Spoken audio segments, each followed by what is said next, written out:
Hey, creatives, here's the thing. You can have all the creative systems in the world, but if your money is a mess, you're still stuck in chaos mode. Trust me. And the core group gets this. They understand it. They work exclusively with creatives, and they know that financial overwhelm kills your creative energy faster than anything. Whether you need basic tax help or full CFO level strategy, they will meet you where you are and help you build sustainable financial systems. The profit first approach means that you actually pay yourself first instead of hoping that there's enough money left over at the end, right?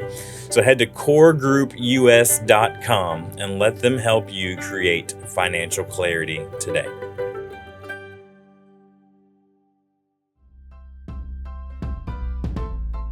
Most creative professionals are flying blind when it comes to annual planning, reacting to opportunities instead of creating them. So today I'm walking you through my 12-month Outlook template step by step, showing you exactly how to get complete clarity on your year and stop leaving your business growth to chance. So let's get into it. Taking creatives from chaos to clarity.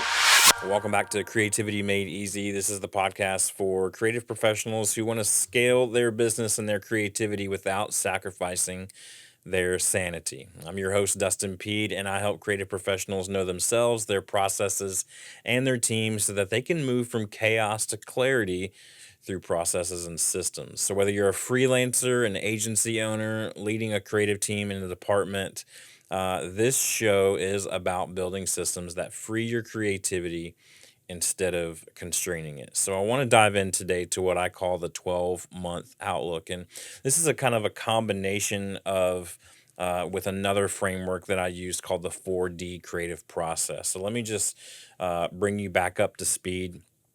If you missed that episode or you've never heard me talk about the 4D creative process, let me just walk us through that real quick. So basically, we need to have kind of a structured creative process so that we can have predictable success every time we execute that process. And so I break it down into 4Ds. I used to be in ministry, so alliteration is awesome.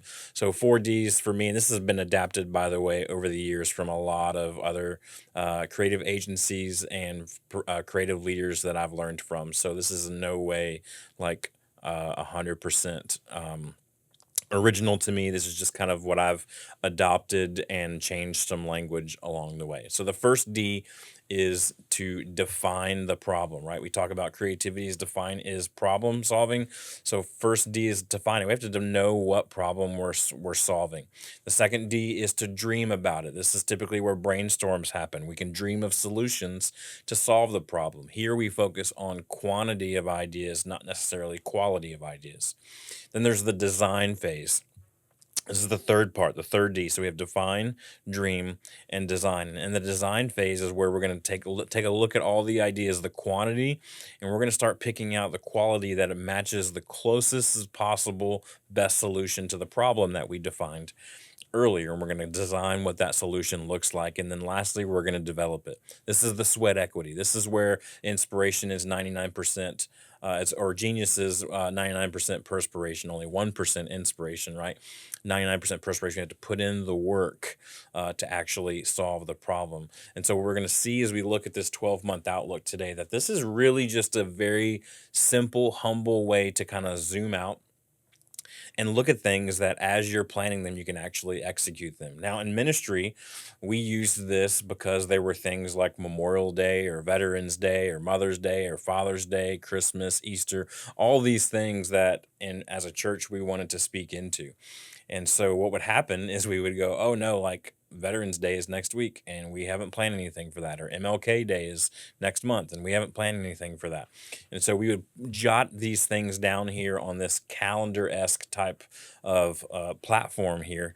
And then we'd be able to walk backwards from there. So I'm going to share this on my screen. And so let's just walk through what the 12-month outlook looks like. So obviously from left to right, it's a timetable, right? We're going from January through December. Now we have a box here under each of those months for each of our 4Ds. And then we have kind of a launch or roll out or goes live. You can use whatever words you want, but this is the time when that after we've created the thing that we're shipping the thing. It's going out, right? We're sending it out into reality, into the public.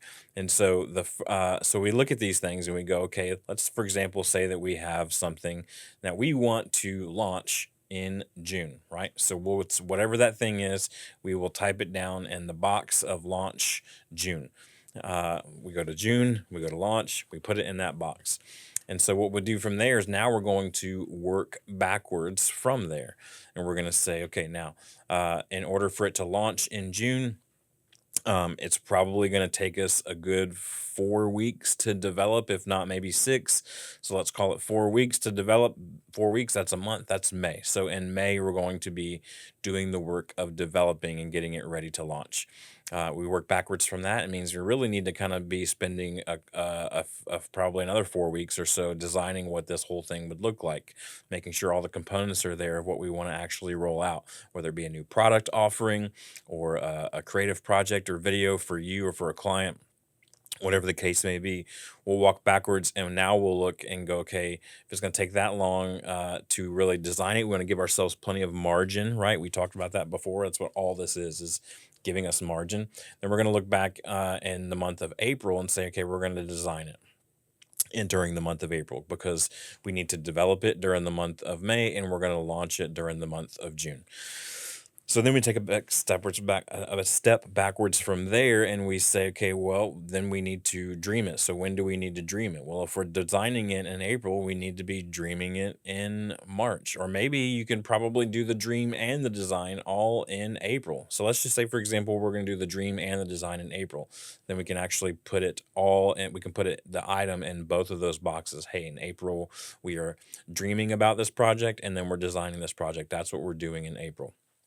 And then to go back from that, we'll say, okay, in March, we really need to start having vision discussions about this problem that we want to solve. March is the latest, right? So we'll put the same title, the same project title in the March box for the define row.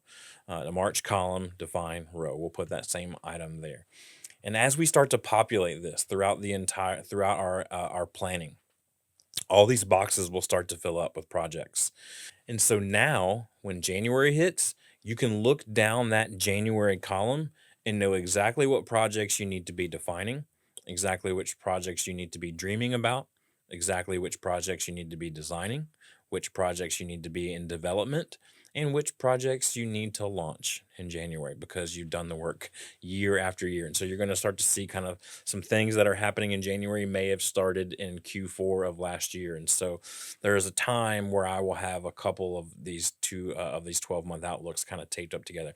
Once I have that planned out, whether we do it a quarter or a year at a time, I think a year is the best way to kind of actually give yourself the proper runway that you need. Then we'll just print those out real big, put them on our wall, and that way we know when we're getting down to what do we need to do in the month of January, we can look at it and exactly know what we need to do. Now, yes, this is stuff that can easily be, when we do take these things and put them into our project management software like Asana or whatever you're using. But you need to kind of have a 30,000-foot view of where you're headed with your projects and where you're headed with your company. You could make the 12-month outlook for one specific client. You can make the 12-month outlook for your business only. You can make the 12-month outlook for everything that you have going on. You can use the 12-month outlook for your family if you really wanted to. Like, this is when we want to go on vacation, so we're going to work backwards from there, right?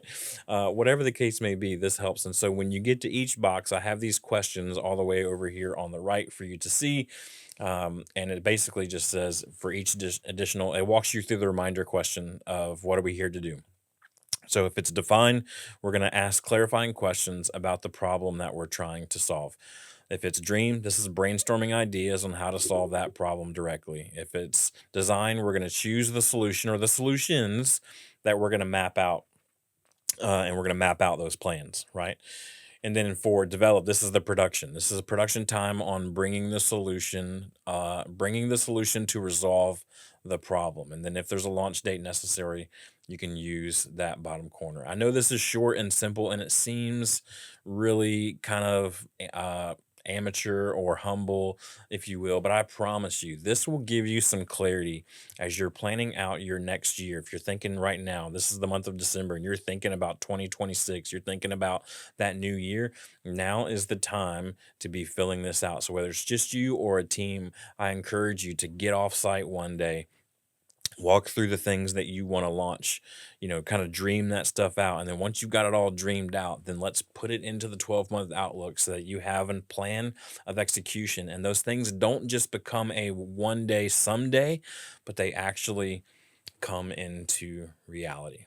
So there you have it. There's a complete walkthrough of the 12-month outlook template. I know it might seem like a lot, like I said, but you're looking at all 12 months at a time. But remember what we talked about last week. You bring the system to where you are. So don't try to fill out every single detail all at once. Think through it. Start with a quarter at a time, for a day at a time if you need to. The template's not about predicting the future perfectly. It's about creating intentional clarity. Oh, I love that phrase. So that you're driving your business forward and your creativity forward instead of just reacting of what comes to you. So when you can see the whole year at a glance, you can make better decisions about what to say yes to and what to say no to, and how to protect the margin that you need. So you can download the 12-month Outlook template completely free at dustinpeed.com/free. That's dustinpeed.com/free, along with all my other frameworks. Grab whatever you would like. And if this walkthrough was helpful for you at all, share it with another creative who needs to get their arms around their annual planning. I'm so happy to be with you. Next week, we're going to talk about your 2026 capacity planning. What is it going to take? What are we going to have in order to do the things that we know we need to do? What's our capacity? Because if we get over capacity, we get overwhelmed. When we get overwhelmed, our margin goes away, and that creates chaos. So tune in next week as we talk about capacity planning, something that I'm learning and growing on, and can't wait to share that with you next week on Creativity Made Easy podcast.